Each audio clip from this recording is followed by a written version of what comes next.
Secularism शब्द को इसलिए हटाना चाहते हैं क्योंकि आप हिंदू राष्ट्र बनाना चाहते हैं। क्यों? मैं बच्चों से पूछता हूँ, सेकुलरिज्म को हिंदी में क्या कहते हैं? पंथ निरपेक्षता। और आप लोग धर्मनिरपेक्षता कहते हैं। हमेशा आपने धर्मनिरपेक्षता सुना होगा, मुझे पता था। अब सुनिए, अब मैं बताना रहे हैं ये देश धर्मनिरपेक्ष है और हो सकता है। अब देखिए, अभी अगर ये देश धर्मनिरपेक्ष नहीं है तो हिंदू धर्म है, हिंदू पंथ मजहब नहीं है। और 1995 का सर सुप्रीम कोर्ट के एम्बलम पे लिखा है, या तो धर्मस्थ हो जाया, ये धर्म प्राण देश है। इन्होंने सेकुलरिज्म की आड़ में इसे धर्मनिरपेक्ष करने का प्रयास किया। सिर्फ मंदिरों में आपको भंडारा मिलता है और लंगर मिलता है। बताइए दुनिया में कौन से दूसरे मजहब के केंद्र है जहां फ्री का खाना मिलता हो? यह है समाजवाद। सुनिए, 400 पार हुआ और शाहबानो केस में शरिया संविधान से ऊपर हो गई। 400 पार शरिया स्क्रिप्ट बनाना चाहते थे। मेरी मस्जिद है भाई, ये परिंदों के साथ बलात्कार किया गया, आपके परिंदों ने किया। सरकार थी, एक मुस्लिम लड़की थी इमराना, उसके ससुर ने उससे बलात्कार किया तो मौलवी ने फतवा दे दिया कि आपसे अपने ससुर की पत्नी और पति की और औकात नहीं थी बोल रहे। सर हिंदू नाम किसने दिया था? चलो ये बताइए, आप तो मुझसे एजुकेट हो, आपको तो ज्यादा पता है। हिंदू नाम किसने दिया था? अरबों ने। सुनिए, बताइए फिर। बृहस्पति आगम में लिखा है, हिमालय के उत्तर और समुद्र के उत्तर और हिमालय के दक्षिण में तद्देव निर्मितम देशम हिंदुस्थानम प्रचक्षते। मेरे भाई पढ़ना शुरू करो अपने देश के धर्म ग्रंथों को तो समझ में आएगा। और सुनिए, अब सुनिए पूरी बात। छत्रपति शिवाजी महाराज ने अपने साम्राज्य का नाम रखा हिंदवी स्वराज्य। उनके राज कवि भूषण ने उनके लिए लिखा, राखी हिंदुवानी हिंदुवान का तिलक राखे स्मृति पुराने राखो वेद धुनि सूरी में, और शाही के सपूत शिवराज शमशीर तेरी दिल्ली दल दाब के दीवाने राखे धुनि में। मेरे भाई पढ़िए, आज की जनरेशन से मैं कहूंगा देश को पढ़ो। सेकुलरिज्म शब्द को इसलिए हटाना चाहते हैं क्योंकि आप हिंदू राष्ट्र बनाना चाहते हैं। क्यों? मैं बच्चों से पूछता हूँ, सेकुलरिज्म को हिंदी में क्या कहते हैं? पंथ निरपेक्षता। और आप लोग धर्मनिरपेक्षता कहते हैं। हमेशा आपने धर्मनिरपेक्षता सुना होगा, मुझे पता था।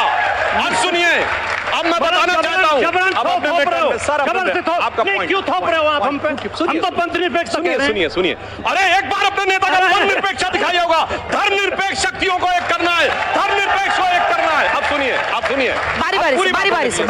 अब मैं बताना चाहता हूं, चूंकि सेकुलरिज्म शब्द का दुरुपयोग हुआ इसीलिए अडवाणी जी ने सूडो सेकुलरिज्म कहा था। यह देश धर्मनिरपेक्ष नहीं हो सकता क्योंकि लोकसभा के स्पीकर गलत कह रहे हैं। ये देश धर्मनिरपेक्ष है और हो सकता है। अब देखिए, अभी आप इनसे कह रहे थे पॉइंट है, अभी आप बोल रहे थे, अब देखो आ गया जरा सा कमजोर पॉइंट आ गया आगे बीच में। संविधान विरोधी बात कह रहे हैं। अब सुनिए, मैं बताना चाहता हूं, कह रहा हूं आप देखिए गलत बात है। आपका पॉइंट हो गया ना, अब सुनने दीजिए मुझे, खाली 5 सेकंड दे दें। अरे अपनी जगह पे भाटी जी जगह पे। निरपेक्ष अर्थ का कैमरा बताएंगे बच्चों को। कैमरा आप जहां भी रहेंगे लग जाए पीछे। धर्म से हटना नहीं है, सभी धर्मों को बराबर नजर से देखना है।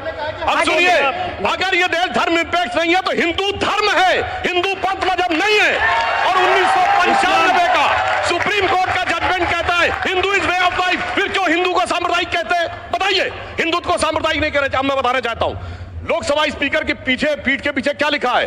धर्म चक्र प्रवर्तन है। सारी संसद धर्म के चक्र के लिए। हिंदू धर्म तो नहीं लिखा, जो हमारे संसद हमारे ध्वज के ऊपर है, धर्म चक्र है। और सुप्रीम कोर्ट के एम्बलम पे लिखा है, या तो धर्मस्थ हो जाया, ये धर्म प्राण देश है। इन्होंने सेकुलरिज्म की आड़ में इसे धर्मनिरपेक्ष करने का प्रयास किया। अब मैं बताना चाहता हूं, संविधान में समाजवाद, सेकुलरिज्म और हिंदू तीनों ही शब्द इसलिए नहीं रखे गए क्योंकि तीनों भारत की पहचान है। सिर्फ हिंदू ही समाजवादी है। कैसे? सिर्फ मंदिरों में आपको भंडारा मिलता है और लंगर मिलता है। बताइए दुनिया में कौन से दूसरे मजहब के केंद्र है जहां फ्री का खाना मिलता हो? यह है समाजवाद। सुनिए, हमारे यहां जब हम दुनिया की सबसे बड़ी इकोनॉमी थे, 35% जीडीपी था, तब हमारे लोग क्या दिखाते थे? विजय केवल लोहे की नहीं, धर्म की रही धरा पर धूम। भिक्षु होकर रहते सम्राट, दया दिखलाते घर घर घूम। सम्राट त्याग करके आते थे, यह समाजवाद था। और सुनिए, सर्वपंथ संभाव क्या होता था? सिर्फ हिंदू धर्म में है, क्योंकि इसमें कर्मरत जैसी कोई चीज नहीं है। जिसे एक पंक्ति में कहना चाहूंगा, होकर स्वतंत्र मैंने कब चाहा मैं कर लूं जग को गुलाम। मैंने तो सदा सिखाया है करना अपने मन को गुलाम। गोपाल नाम के नामों पर कब मैंने अत्याचार किया, कब दुनिया को हिंदू करने घर घर में नरसंहार किया। कोई बतलाए काबुल में जाकर कितनी मस्जिद तोड़ी, भू भाग नहीं, शत मानव के हृदय जीतने का निश्चय, हिंदू तन मन हिंदू जीवन, रग रग हिंदू मेरा परिचय। आपने इसको कलंकित करने का प्रयास किया। इसलिए हिंदू, समाजवाद और सेकुलर, ये तीनों बाबा साहब अंबेडकर समझते थे। और 400 पार हुआ, सुनिए मनुस्मृति की बात करते हैं, 400 पार हुआ और शाहबानो केस में शरिया संविधान से ऊपर हो गई। 400 पार शरिया स्टेट बनाना चाहते थे। मैंने फिर चैलेंज से पूछा, बताओ भाई एक सेक्युलर स्टेट बताओ जहां ट्रिपल तलाक, मेहरम, हलाला, हज सब्सिडी और शरिया सुप्रीम कोर्ट से ऊपर। अपनी बात वापस ले लूंगा, बताओ एक दुनिया में बहुत लंबा हो गया। चलिए देखिए, एक बार वो बोले, फिर मैंने पहले ही कहा था, भारतीय जनता पार्टी, आरएसएस के लोग जनता को गुमराह करने की कोशिश करते हैं। शब्द गलत बोला, चैलेंज करता हूं। सारे गलत बोले, एक शब्द गलत नहीं बोला है। आपके नेताओं के जाके सर्च करिए, सारे गलत बोले। अब सुन तो लें, नहीं लिखते थे। अब सुन तो ले, होते हैं मानवर, सुन तो लें। पहला तो यही शब्द बोला है, आप ये गुमराह करते हो कह के। धर्मनिरपेक्ष होने का मतलब धर्म से विरत होना नहीं है। अपने अपने धर्म का सब पालन करो, सबको बराबर अधिकार है। सरकार सब धर्मों को बराबर दृष्टि से देखे, ये धर्मनिरपेक्ष शब्द का अर्थ है। दूसरा, आपने झूठ ये बोला केवल हिंदू ही भंडारे चलाते हैं। सबसे ज्यादा भंडारे सिख चलाते हैं। सिखों के यहाँ जो भाई गुरुद्वारों में फ्री भोजन होता है, और वो ये नहीं देखते कि किस जाति का, किस धर्म का आदमी है। मंदिर में भी नहीं देखा जाता है, मंदिर में भी नहीं देखा जाता। धर्म की, अपने अपने धर्म के में सब काम करते हैं। ये कहना ही, चर्चों में भंडारा दिखाओ। अब आप बोलने नहीं दे रहे, अब आप बोलने नहीं दे रहे, चर्चों में बताओ, बोलने नहीं दे रहे, मंदिर में कहां भंडारा, अब आप बोलने नहीं दे रहे। राज जी भी कह रहे हैं, तो सीरियस लग रहा है मामला। अजय जी, स्पष्ट दिख रहा है कि किस तरह से भारत के संविधान पर प्रश्न लगाने का प्रयास है, और ये मुखौटा लगातार इनका खुल करके सामने आ रहा है। एक एक करके देखिएगा, जैसे जैसे अभी चुनाव आएगा, ये हिंदुइज्म और हिंदू धर्म के समर्थक नहीं है। ये हिंदूवादी वैसे लोग जो सिर्फ मार काट करके, हिंसा करके और विचार को लेकर कहीं ना कहीं प्रश्न लगाने का बात करते हैं। क्या है हिंदू धर्म? हिंदू धर्म सर्वधर्म संभाव की बात अभी कह रहे थे भाई साहब की होता है। सर्वधर्म संभाव क्या है?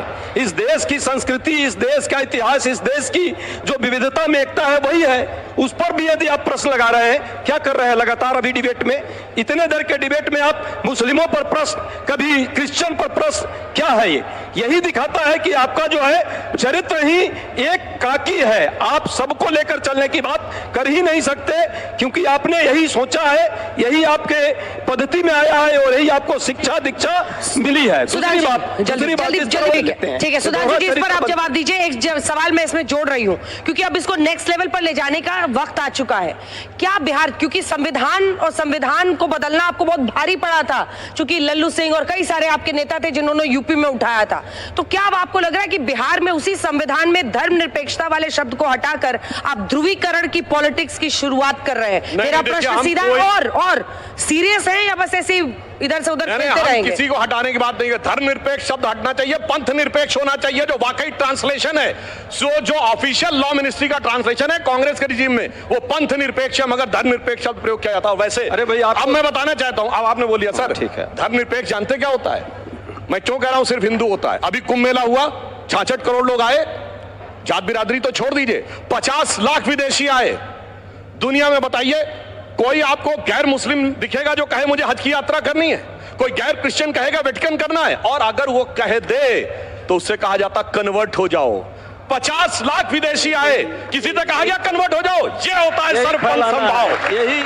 यही सुनिए, भ्रम फैला रहा है। सरपंच संभाव क्या होता है? देखिए इनके नेताओं ने, सुनिए पूरा कर ले, जवाब ले लूंगी, पूरा कर ले। और 2 बच्चों के सवाल भी है, जल्दी। रामचरितमानस के बारे में अनाप शनाप बातें बोली, पुस्तक फाड़ दी। दूसरे धर्म की पुस्तक फाड़े तो सर तन से जुदा हो जाएगा। यह होती है उदारता। ठीक है, आपको जो करना है करिए, मगर आइए हमसे शास्त्रार्थ करिए। इसलिए मैं कहना चाहता हूं, और लास्ट में दोनों में समस्या क्या आई? सेकुलर वर्ल्ड ने भारत को कहां पहुंचाया कि एक लाइन में कहूं, मरीजे सेकुलर सियासत पर लानत खुदा की, मर्ज बढ़ता गया जो जो दवा की। और समाजवाद ने भारत को कहां पहुंचाया? आपको तो ध्यान होगा सर, आप ही के समाजवादी कवि थे अदम गोंडवी। उन्होंने समाजवाद के अंदर जो बुराइयां आ गई इतनी जल्दी, उससे दुखी होकर लिखा था कि काजू भुना है प्लेट में, विस्की गिलास में, उतरा है रामराज यों विधायक निवास में। और उनका शब्द आगे, पक्के समाजवादी हैं तस्कर हो या डकैत, कितना असर है खादी के उजले लिबास में।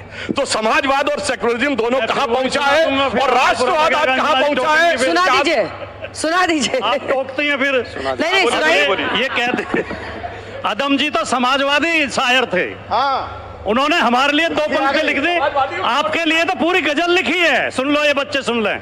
जितने हरामखोर थे कुर्बो जवार में, प्रधान बन के आ गए अगली कतार में, और जब 10 मिनट की पूजा में घंटों गुजार दें, समझो कोई गरीब फंसा है शिकार में। ये किस जमाने में लिखी गई है? ए जरा ईयर बताइए ईयर। और दीवार कूदने में जिनका रिकॉर्ड था, जितने प्रधान थे, जितने वो थे, आगे जवाब में। और सुनिए, दीवार कूदने में जिनका रिकॉर्ड था, ये 70 के दशक में उम्र के जब इंदिरा जी सरकारें बदल रही थी, उन्होंने आगे क्या लिखा था?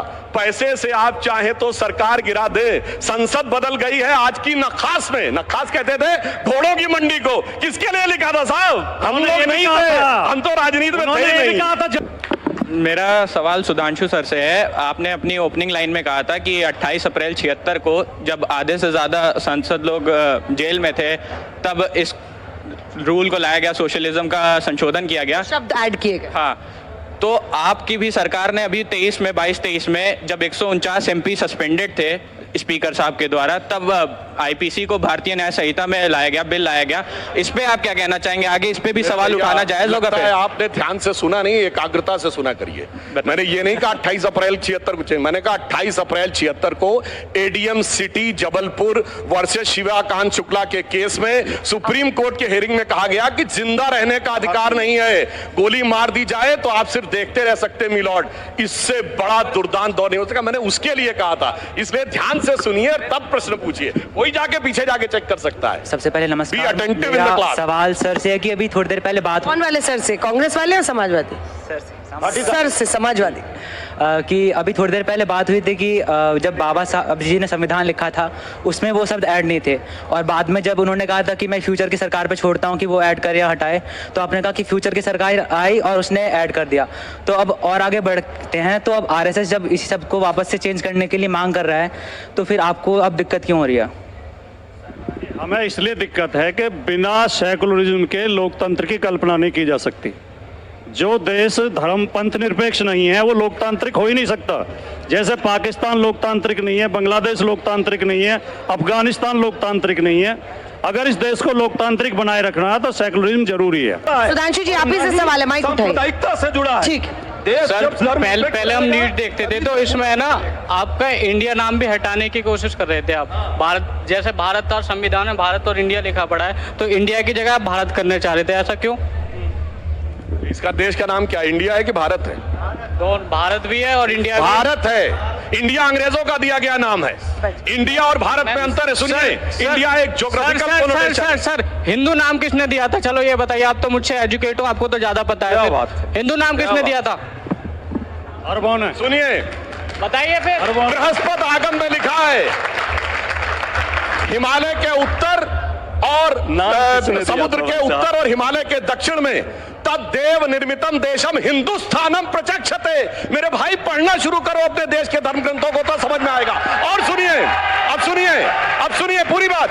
छत्रपति शिवाजी महाराज ने अपने साम्राज्य का नाम रखा हिंदवी स्वराज्य। उनके राज कवि भूषण ने उनके लिए लिखा, राखी हिंदुवानी हिंदुवान का तिलक राखो स्मृति पुराने राखो वेद धुनि सूरी में, और शाही के सपूत शिवराज शमशीर तेरी दिल्ली दल दाब के दीवार राखे धुनि में। मेरे भाई पढ़िए, आज की जनरेशन से मैं कहूंगा देश को पढ़ो तब समझ में आएगा। पुराण से लेकर छत्रपति शिवाजी महाराज तक ने लिखा। अरे भाई साहब, देश के संविधान को रायेश्वर मंदिर में रायगढ़ में शपथ ली थी कि हिंदू साम्राज्य स्थापित करेंगे। सुधांशु जी जरा देश के संविधान को भी पढ़िए।